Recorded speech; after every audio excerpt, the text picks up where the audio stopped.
pretty easy to make out.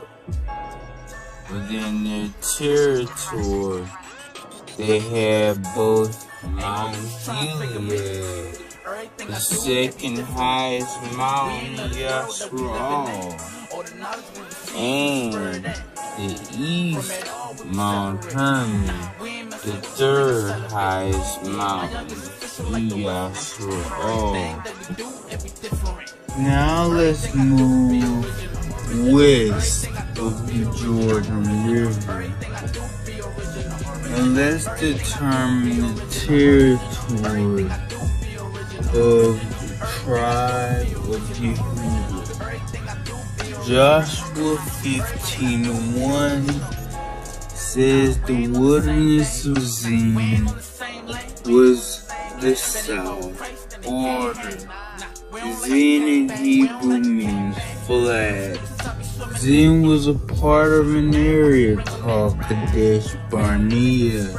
According to Deuteronomy, Kadesh Barnea was 11 days away from Mount Horeb.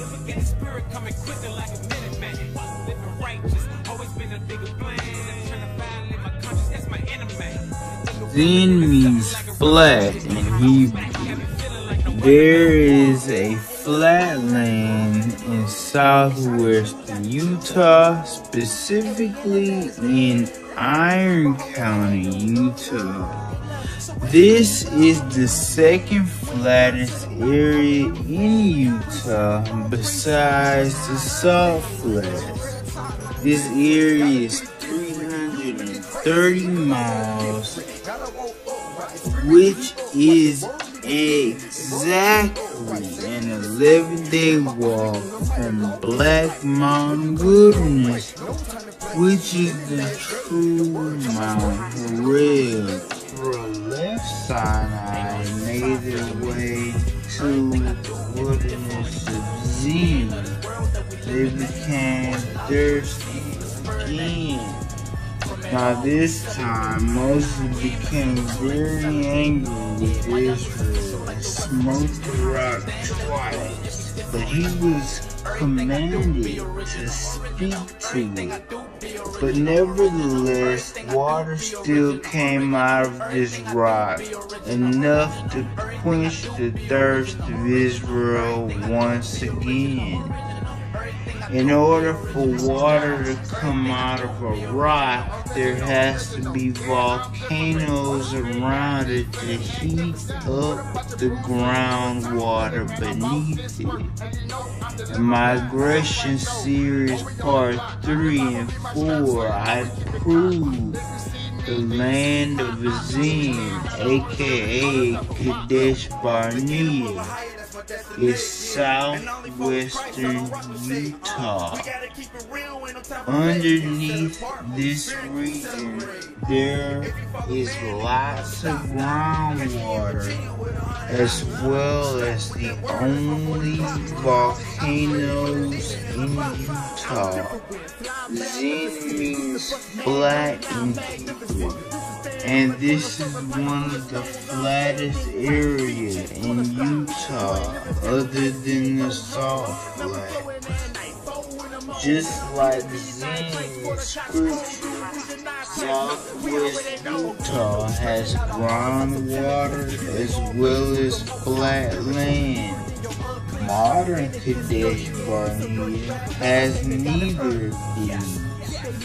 When you look at this land closely from satellite view, you will see a dormant volcano with many streams of water coming from around it. Zin was exactly 11 days' journey from Mount Horeb. A person can go about 30 miles in one 12-hour day. So 11 days will give me 330 miles. As you can see, prove Google Earth. If one were to walk from Black Mountain Wilderness all all the way to southwestern Utah, and the exact area where I stated was Zine, going along the Colorado River, passing up Sears. It would be exactly 330 miles, exactly 11 days. This adds up perfectly. The distance from modern Sinai to modern Kadesh is only 45 days. This does not add up. Also, going from those two locations in the Middle East, they would not have to pass or go through Mount Seir, but in North America they would. I explained the true location of Mount Seir in Migration Series 4. Zin was the area at the uttermost south of Yehuda, but Zin was probably only the south of Yehuda's mainland, because Yehuda also had territory even further south somehow. Looking at these details in Yehoshua 15 and 2-4, it describes Yehuda's southern border being at the south bay of the Salt Sea, then stretching south to 8 places before entering the sea, which is also called its south coast. In these 3 verses, the words south or southward appear 5 times with no mention of any other cardinal direction, meaning there was not the slightest suggestion that there was a change in direction when mapping out this border. From the south bay of the Salt Sea to the river of Egypt and to the sea was an entirely southward direction. This sea was not named, but it was most likely the Red Sea, because it is directly south of the Salt Sea. Now, out of these 8 places mentioned in these 3 scriptures, Zin is number 3, meaning there were 5 other places south of Zin along the southward line of Yehuda's border. As we can see, Yehuda had 2 southern borders, both Zin and Yam Su. And near Yam Su was the city of Beersheba that was the absolute southern border, according to 2 Samuel 24:7. Zin was the southern border of Yehuda's inhabitable cities, while the Red Sea was the southern border of Yehuda's entire territory. Everything south of Zin was barely inhabitable. It was desert that same wilderness that our ancestors crossed to exit Mizraim. Also, according to the scriptures, going south from the Salt Sea, we would get to the river Mizraim before entering into the Yam Suf. This is simply not possible in the Middle East. The first location mentioned before Zin was Mala Akrabim, which means steeps of scorpions.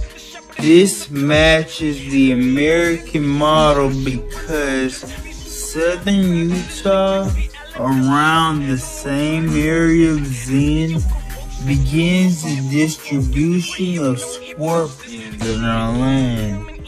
Mala Akrabim would have been somewhere a bit north of Zin.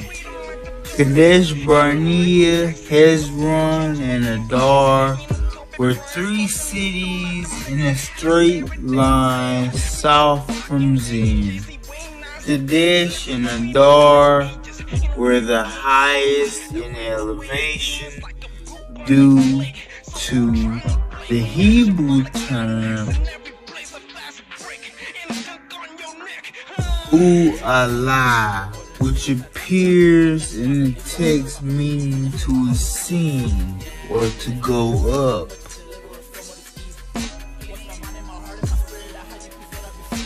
The only change in direction appears when going south of Adar. The border then with Sabab, which means to revolve or turn around, and go to a city called Karka. From Karka, they would turn back south and make it to Asman. From Asman, they would make it to the river Mizraim and continue south all the way even to the Yam Suf.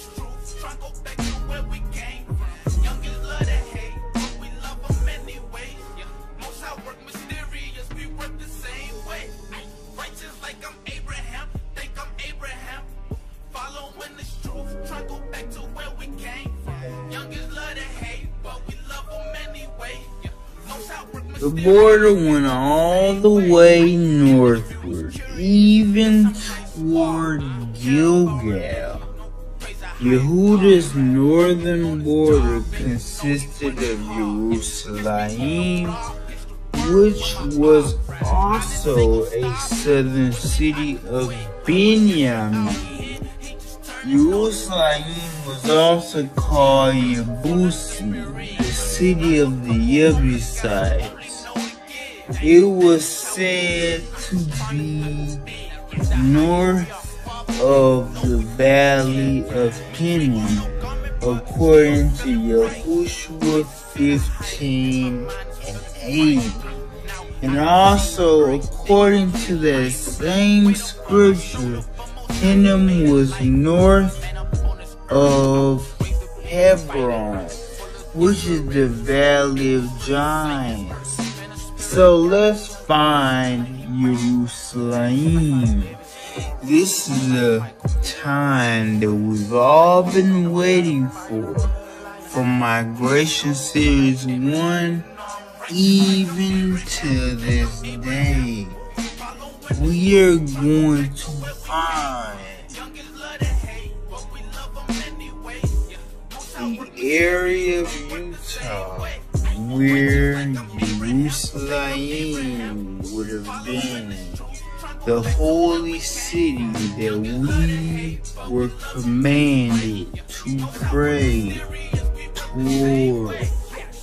If it wasn't for the Father, I'll be dead. Taking it back to the beginning, I would have chopped off that serpent's head. Eating the fruit so we don't have to kill any animals just to live. Be moving free, living in faith like Abraham did. The Father is speaking in real time. We listening to the mission, so it don't matter if we have to go and dig just to find what we are searching for. Salvation, I'm praying for it. So if you hit it on the side, I tell them demons to close their lids. Don't got time for nonsense. This walk is serious. The wicked ain't never gonna live. Hebron is the valley in western Utah, south of modern-day Lucian, Utah. According to Genesis 37 and 14, it borders Sycamore, which means shoulder blade or ridge. He's the reason why we bringing this energy.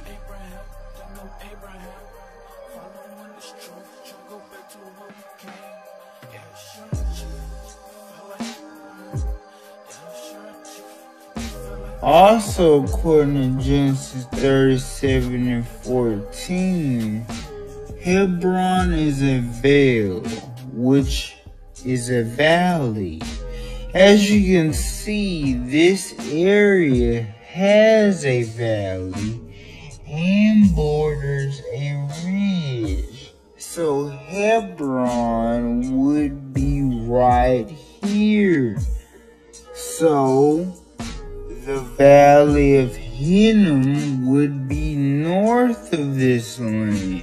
Acts chapter 13. It's important to understand that Hinnom was the valley south of the Jebusite, south of Yebusi, the land of Jerusalem.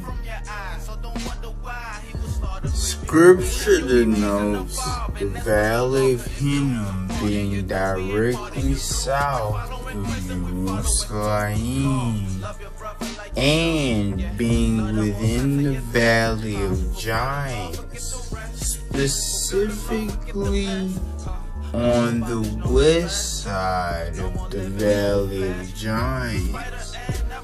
Now, the valley of giants is also known as Hebron or Arba, the place of origin of the Anakims, the giant race of people who dwelt in our land.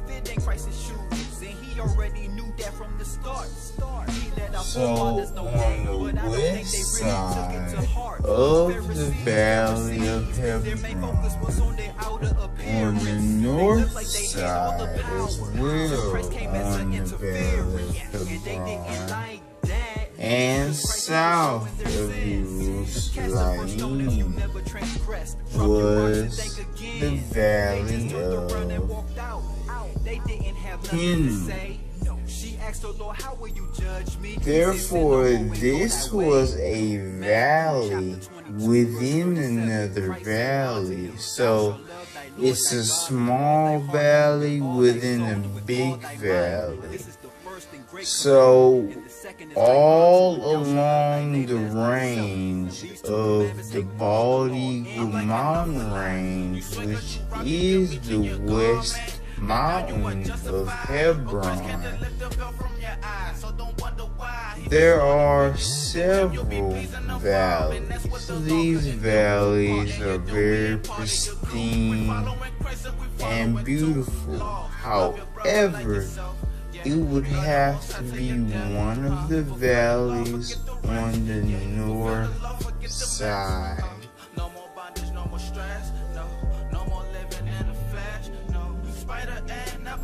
Most likely, this valley right here, which is very beautiful. He sits right by the Father. Brightness of his glory, his light shining on me. Some they hate me, but they hated Christ before me. Image of his person like Mosai, he holy. Always wanted truth, they never tried to show me. But Mosai, he told me, this is my beloved son. Follow him, he's your guidance from me. He got body for me, but rose by the morning. 3 days after, that's why we won't cry no morning. Love your brother like yourself. Yeah, I read that in Mark 12.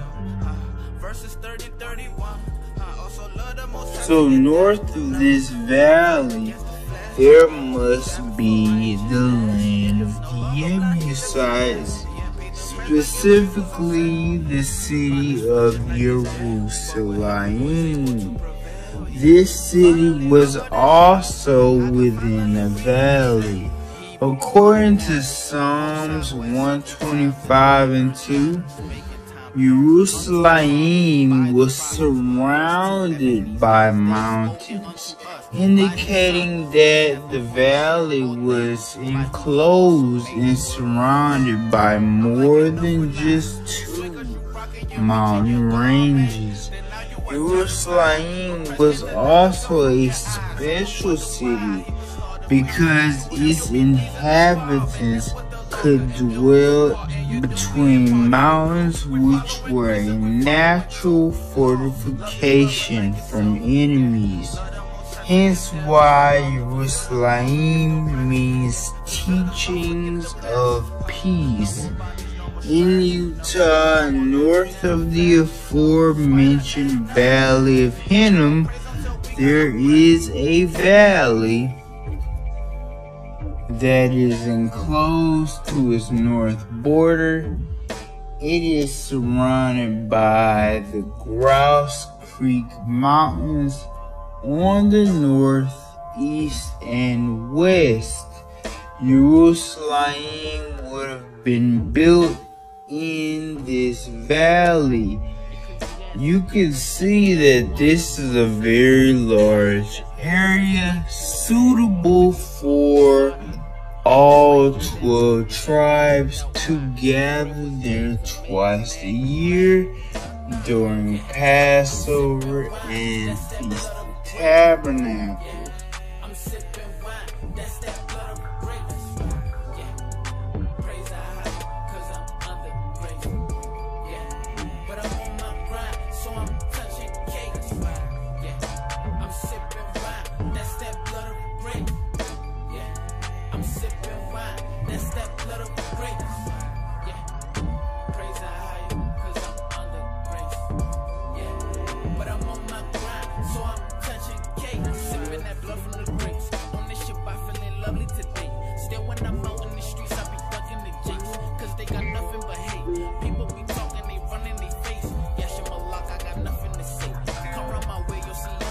West of that river, there's a mountain,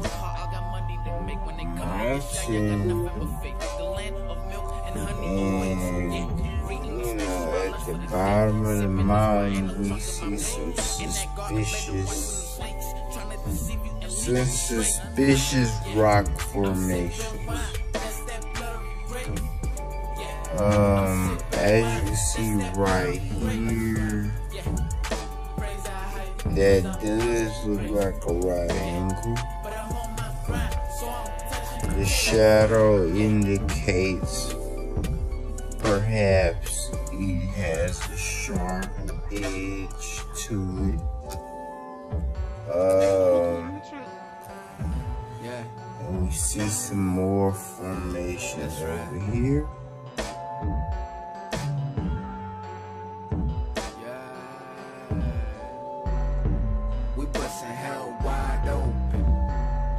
We bustin' hell wide open. That's right. Don't know about y'all, I'm focused. That's right. I'm just trying to make your eyes open. Yeah. We bustin' hell wide open. Yeah. We bustin' hell wide open. That's right. Don't know about y'all, I'm focused. This jumps out at me more. This is sticking out the ground. It's 10 feet. It looks definitely like a wall. Now,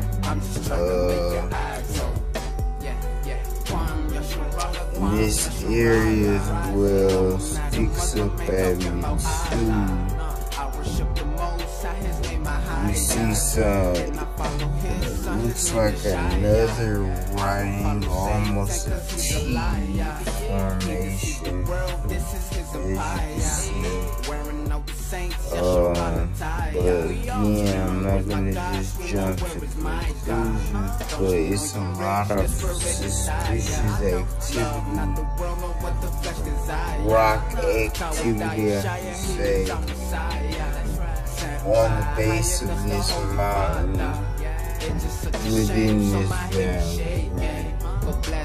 This is a different app, so you have different lighting. We bustin' hell wide open. We bustin' hell wide open. That's right. Don't know about y'all, I'm focused. I'm just trying to make your eyes open. That's right. We bustin' hell wide open. We bustin' hell wide open.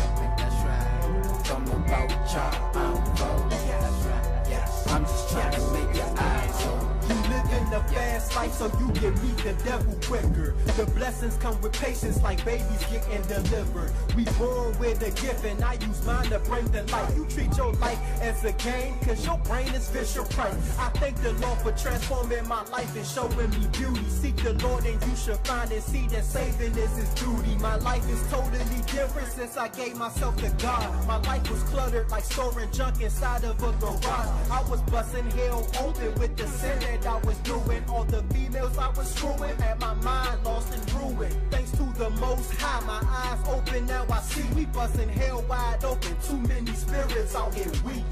Mickey on the track. That's right. If it wasn't for the Father, man.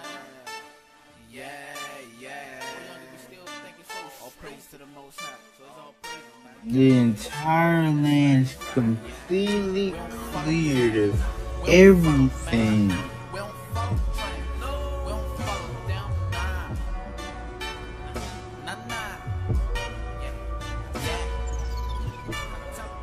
We don't follow camp. No. We don't follow man. We don't follow trend. Early European settlers often destroyed any sign of Aboriginal civilization they came across, especially if it was on good land that they wanted for themselves. Cahokia, for example, was the largest city in North America, north of Mexico. It was situated on the Mississippi River in Illinois.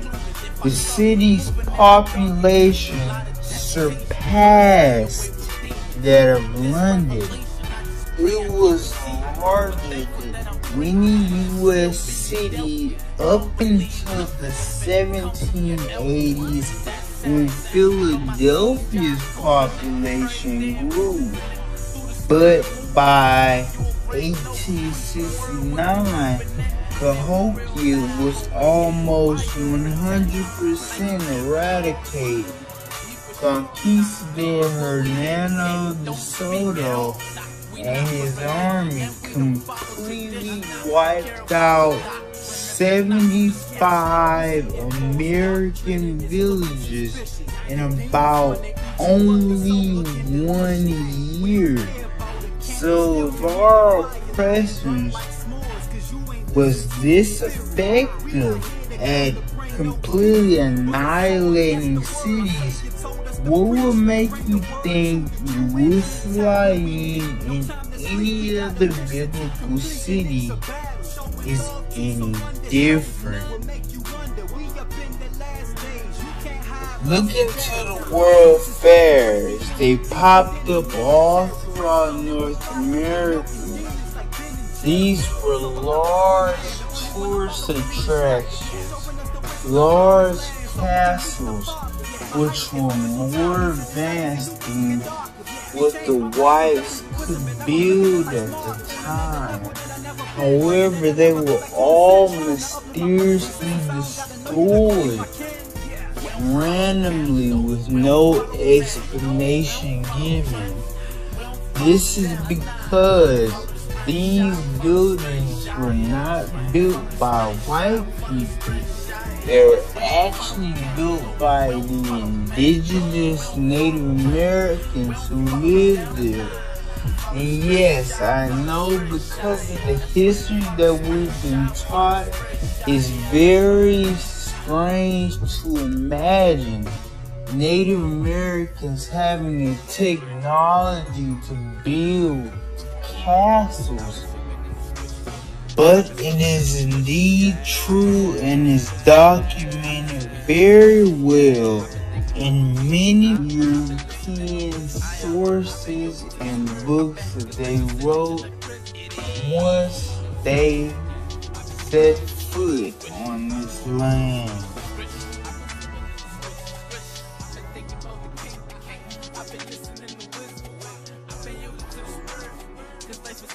Jerusalem is not even supposed to be still standing. According to scripture, it is supposed to be desolate and completely destroyed. These scriptures include Jeremiah 9:11, Jeremiah 6:8, Jeremiah 33:10, and Ezekiel 12:19. Not only is Jerusalem supposed to be heaps and rubble and desolate, it is also supposed to be used as agriculture in current times. Micah 3:12 states that Zion will be plowed into a field.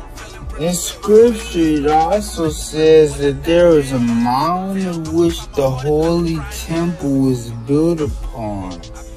This mountain, according to Micah 3:12, would be like a mountain of the forest.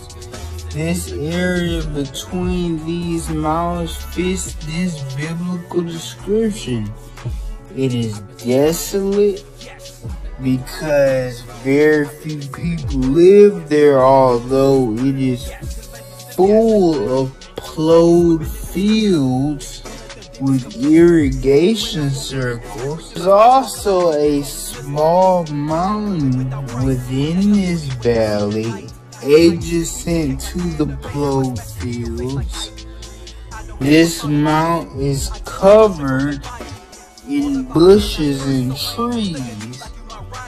Also, what is very interesting is that in Zechariah 14:4 states in a future prophecy that Yah will stand upon the Mount of Olives, which is on the east side of Jerusalem, and he will break the mountain in half, and there will be an earthquake that will break this mountain from west to east.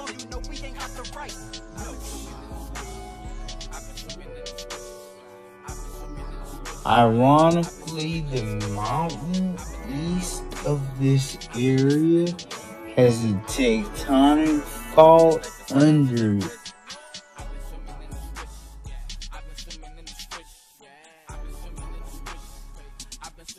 This tectonic fault actually fits the scripture perfectly, because as you can see, this tectonic fault is not perfectly east and west.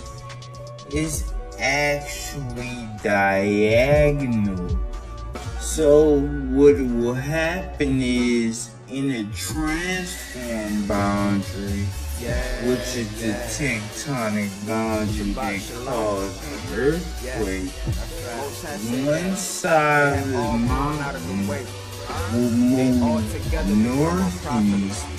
and one side of the mountain will move southwest, which will actually cause one part of the mountain to go perfectly north, and one part of the mountain to go perfectly south, and it will actually be a valley in between, just like the scripture says. Everybody live in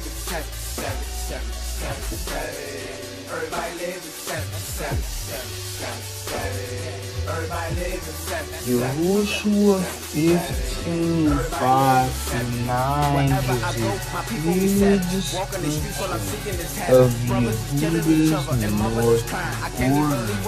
It first states from the north bay of the Salt Sea, then goes up to a higher elevation at Ba'im,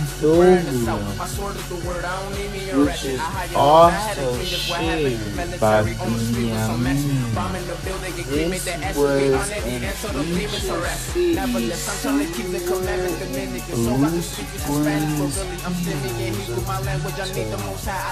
near Jericho. Then it passed through a city called Beer, which was near the Valley of which was west of the Salt Sea, and is most likely the valley between the modern Holbrook Mountains.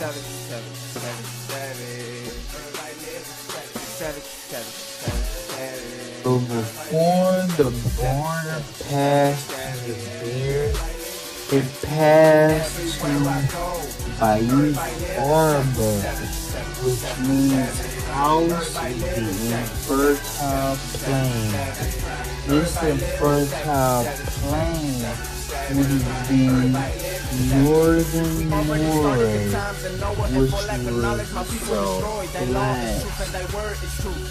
Then the border continued west from the Beard into Ayin Shemesh, meaning the fountain of the sun.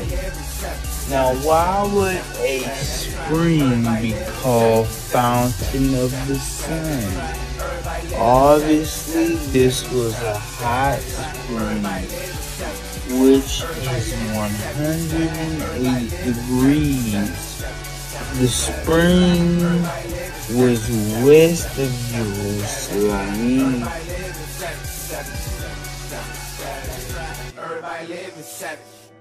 These are some coordinates on the screen.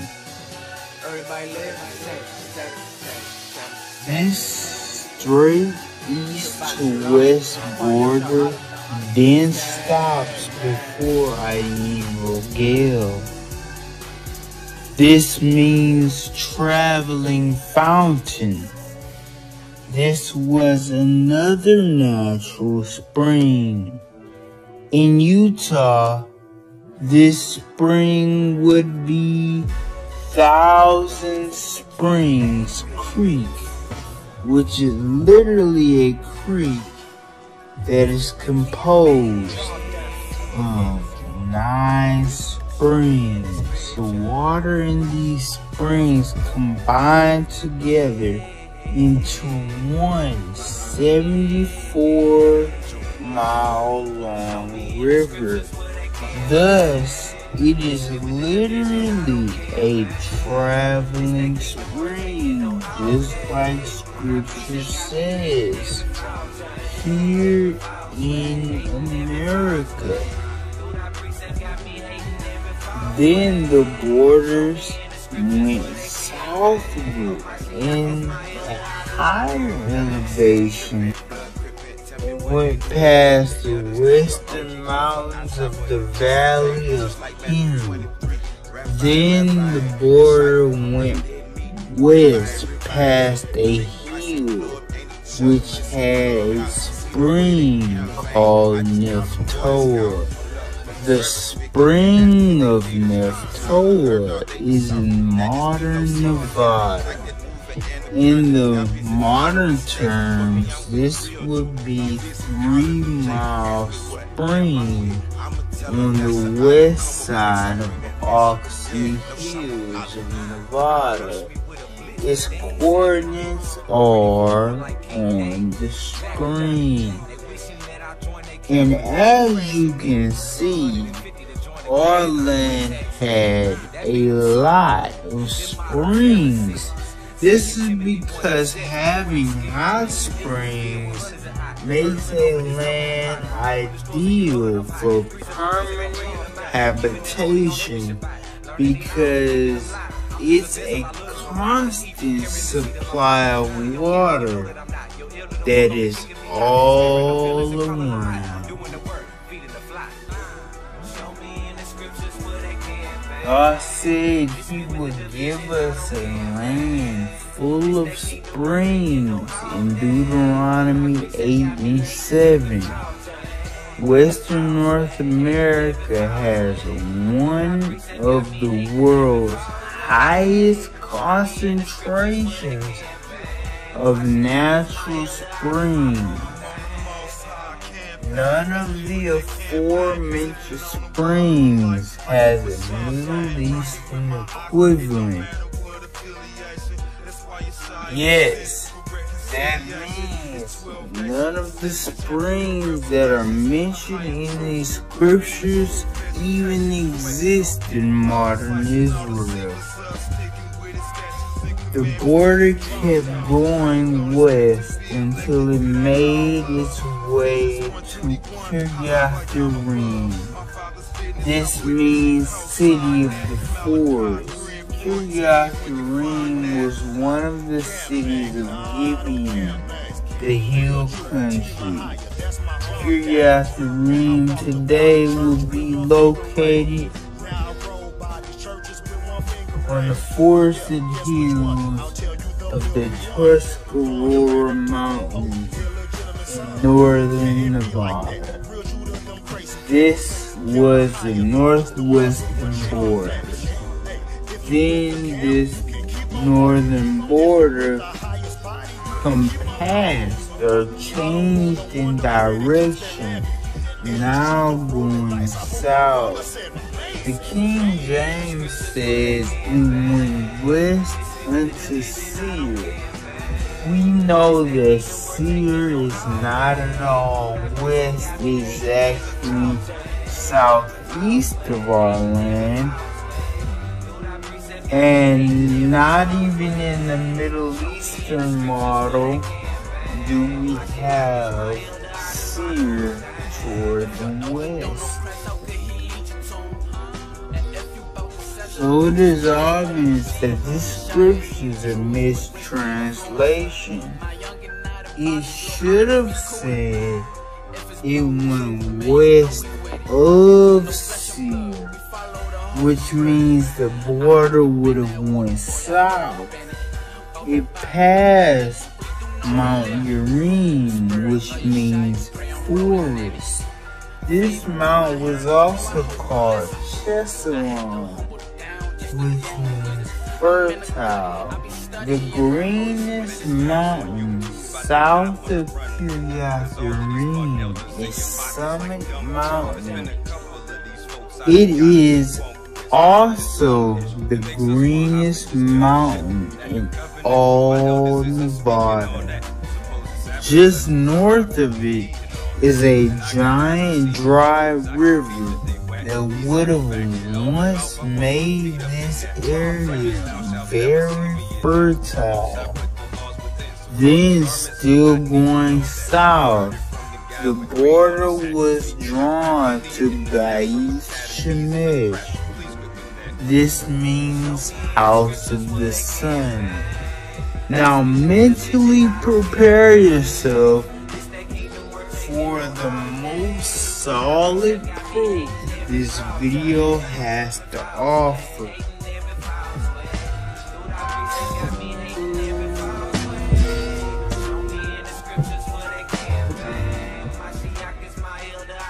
$141 miles directly south of the Fertile Mountains. We have 800 foot in diameter perfect circle. Within this circle, there is something that appears to be a solar hexagram. It is the same shape that the Jewish people call the Star of David. There are 6 weathered, ancient-looking structures within each point. And within the middle, there is another structure. Each structure within the points have the perimeter of 140 feet, while the one in the middle has a perimeter of 275 feet, and the area of 4,777 square feet. Could this have been a Canaanite sun worship site, or a Yasra'ali structure that represented 6 days of work and 1 day of rest? This structure is completely mysterious. Nothing can be found online about it. Beit Shemesh was a city that was also shared by Naphtali, according to Yahushua chapter 19, verse 34 through 38.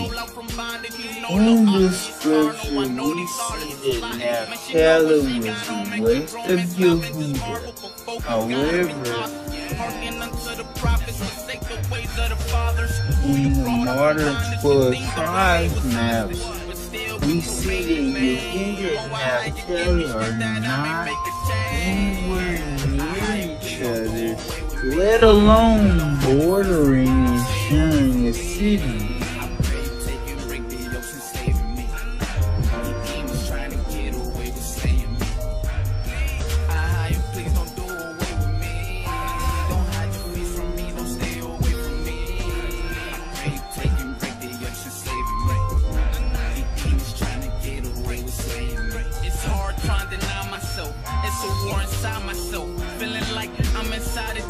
So I cry for help the most high. Also, still going south, the border was drawn to Timnah was one of the sons of Esau. Thus, Timnah was near the land of Edom and west of Seir. Then the border took the river Mizraim south.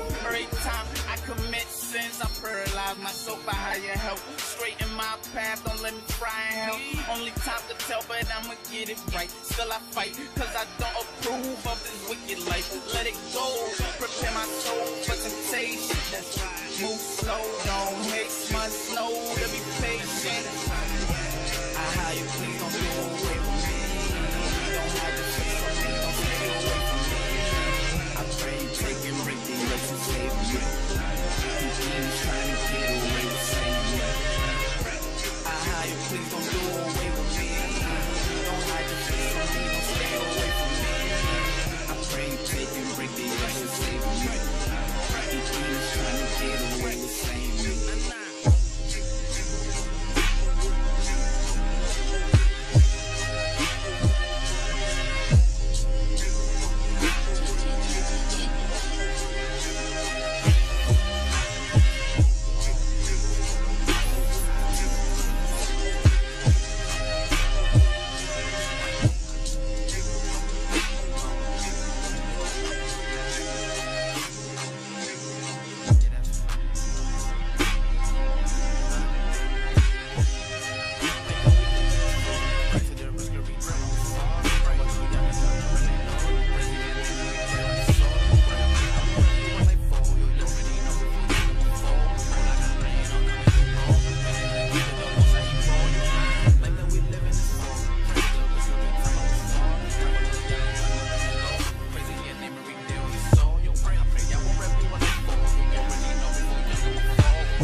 Yehuda took the Philistine cities.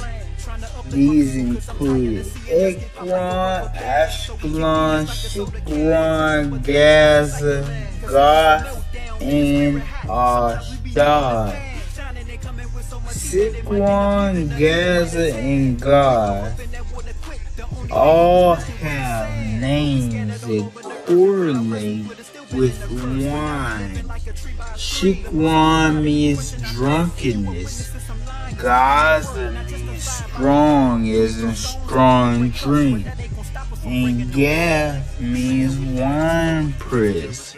From these bits of information, we can conclude that Philistia had a plentiful population of wild grapes. The area in the Middle East that is called Philistia does not have a natural distribution of grapes.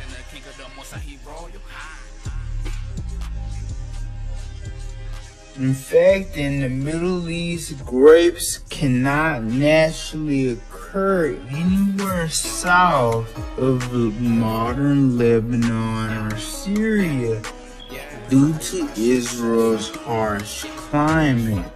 We also know that Philistia is near the Great Sea, which we also know to be the Pacific Ocean. We know this obviously because the land description of Yehuda, how his west border is Philistia and the Great Sea.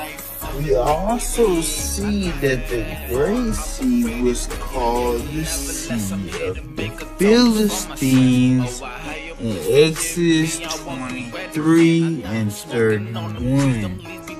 We also know that Philistia is near Mizraim, because in Exodus 13 and 17, it states that Yah led them by the way of the Red Sea into the land.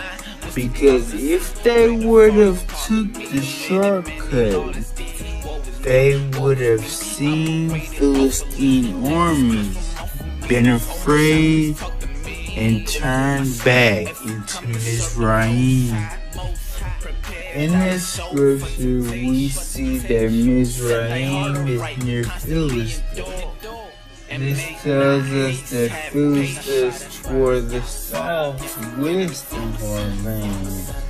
We also know this because the scriptures also show us that wherever the Philistines attack Israel, they attack Yahshua southern cities first. We also see that the Philistia is low in elevation. We see the phrase down to God in Amos 6 and 2 and in 1 Chronicles 7 and 21. We also see down to Ashkelon in Judges 14 and 19. There is only one place on earth that 100% fits this description, and that's Southwest California, specifically around the Los Angeles area. Unlike the Middle East, Southwest California has two species of wild wine-making grapes, Vitis californica and Vitis gardenia. The ancient Philistines would have enjoyed plenty of wine in those days. Now, we also know that in Yahushua 11 and 22, it states that there remained anarchy in Philistia. Near Los Angeles, there is a city called Anaheim. And off the coast, there's an island called Catalina, where 7 to 9 foot human skeleton remains have been found. 9 feet is the same height of Goliath, whom David slew. The exact location of Gath, Ashkelon, Gaza, and Shikwan are not easy to identify, but it is clear that all these cities are in the LA. Living my life as a sinner, repent of Yeshaya to get closer to the Most High. Father, please forgive me for my sin. I repent now, won't do it again. I'm tired of this life of iniquity. Forgive me for I operated wickedly. Father, please forgive me for my sin. I repent now, won't do it again. I'm tired of this life of iniquity. Forgive me for I operated wickedly.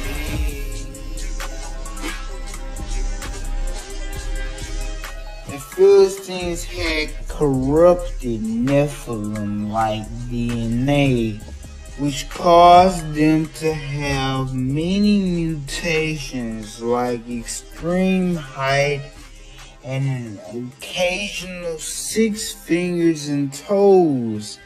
The Indians who lived in the islands of Southwest California were denoted to be very tall and having 2 rows of teeth. These people were so heavily mutated due to having angel DNA, hence why Los Angeles is also called the City of Angels, and literally means angels in Spanish. All the states that border the south of our land, where the ranges of the Philistines would have lived and traveled to, like Southern California, New Mexico, and even Southern Utah, we find the remains of humans who were taller than average and even had 6 fingers and toes. We see painting on the sides of mountains and inside of caves where there were handprints with more than 5 fingers. And we see footprints that had 6 toes. The Philistines worshiped fish. Their god was the fish god, Dagon. Ironically, northwest of LA was the Chumash Indian Territory, and the Chumash also worshipped fish, just like the Philistines did. Chumash priests would take the head of a swordfish and wear it as a hat.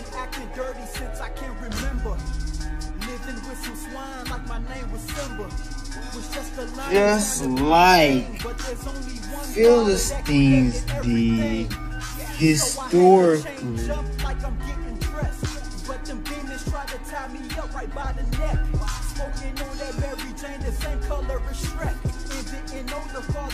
Further east of the land of Philistia would then take us to Beersheba.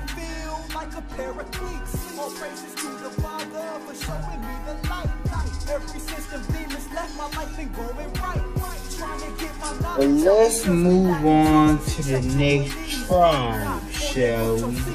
Ephraim. So now we are in the book of Yahushua chapter 16. The lot of inheritance was then passed to the tribe of Ephraim. Ephraim was north of Benjamin. According to Yahushua 16:1, we see that their border was from the waters of Jericho, which is the Jordan River, to the Mount of Bethel, which was the northern mountain of Mount Ephraim.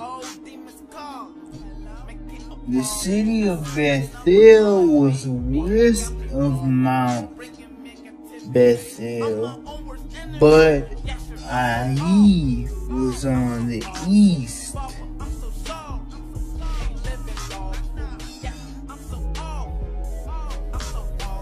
Scripture states that the going up from Jericho to Mount Bethel was Midbar, or desert, plain, or field. In the Middle East, the area from Jericho to the hill of Bethel is far too mountainous on the east and too green and hilly on the west to be considered a midbar. A midbar is only a flat or at least semi-flat area that has little to no heavy shrubbery or trees. Basically any land that is easy to pass from one place to another. It comes from the word debar, meaning to speak, because verbal communication is a trait that allows humans to easily pass information from one person to another. However, in America, from the true Jericho to the real Bethel in the Rathbun Mountains, there is indeed a midbar. There is a flat area. Then from Bethel, the border went west toward the Great Sea, but not touching the Great Sea. The eastern city of Ephraim was Beth Choron. This city had an upper part and a lower part. The upper part was in a mountain and belonged to Ephraim, while the lower part was in the south and belonged to Benjamin. Beit Choron means house of caves. Northwestern Utah along the true Jordan River, aka the Bear River, has a very high amount of caves, the most in Utah. The habitation of ancient Beth Choron would have been the central part of Utah's West Hills, where there are plenty of caves. an upper and a lower part, and this area lines up with the latitude of Benjamin and Ephraim's border. We now have a clue of where Benjamin is located between Yehuda and Ephraim, as stated in Yahushua 18:11. Now, according to Yahushua 16:6, Ephraim's border went all the way west to Mikmathah, which was a city near the sea. Mikmathah comes from a root which means to hide. Now, how can a city be hidden? A geographic barrier such as mountains are a good way to hide cities from strangers. This west city in America would have been all the way in southern Oregon. In scripture it says, Ha Mikmathah Mazafon. This translates to northern Mikmathah, meaning this city had two parts, a north and a south. In southern Oregon, there are two habitable plains completely surrounded by mountains. From these cities, the borders turn back toward the east to Tenashalot and to Yanaok and down to Ataroth and Narah, all the way to the river Jordan. This would make the shape of Ephraim almost a perfect rectangle. This is known because the border only changed direction twice. There's no clear way to locate three of the cities that I just mentioned because not much information is given through scripture about these cities, but where the Jordan River is very known. Now, the border went back toward the west and came to a city called Tapua. Tapua means apples.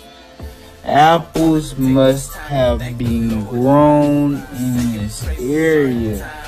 There are two cities in Yahshua called Tapua, but the exact location of these cities are nearly impossible to locate. There's no way to tell where apples would have grown 3,000 years ago in North America. But here is what we do know. Apples grow best in colder climates. They do not do too good in southern states. Washington State currently produces more apples than any other state for this reason. We also know that apples are nearly impossible to grow in modern Palestine or Israel, south of the Sea of Galilee.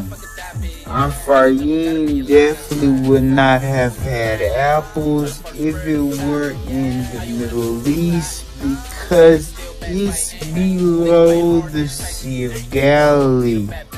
There's also a city in Yehuda called Tapua. Because Yehuda, one of the southern tribes, it definitely would not have been able to yield apples in the Middle East. However, the true Yehuda, aka Utah, still is able to produce and yield apples.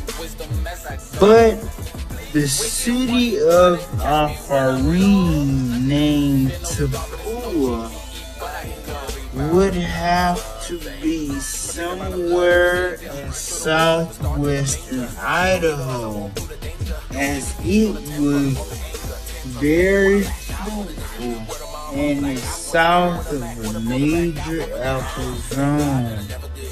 The border would then continue further west to the Kanawha River, which goes into the sea. This would most likely be the Rogue River of Oregon today.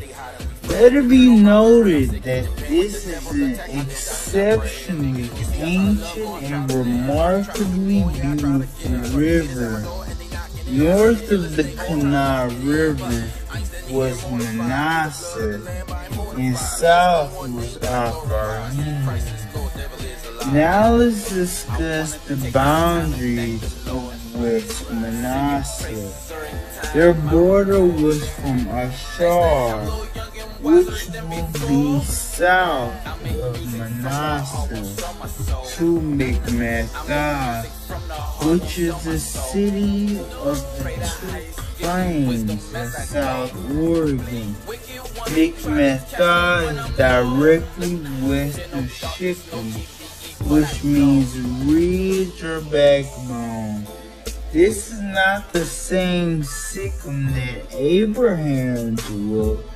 It's a different Shechem, but this is the ridge of Manasseh, which is north of the Mount Afarim. This ridge today is known as the Jim Sage Mountains. The south border then continued to go east into the land of the aforementioned Tapua, aka Ayin Tapua, because Tapua, aka South Idaho, had a huge river with hundreds of streams and springs, hence why Ayin means fountain or springs. Going western, we see that the sea was Manasseh's west border, and it went through the northern wooded mountains according to Yahushua 17:18, and it made it as far as Yasakar to the east according to Yahushua 17:10. Both Afarim and Manasseh met together at Yasakar. As we can see, it's not like that in the Middle Eastern model. So now we see that Yasakar would be east of these two tribes.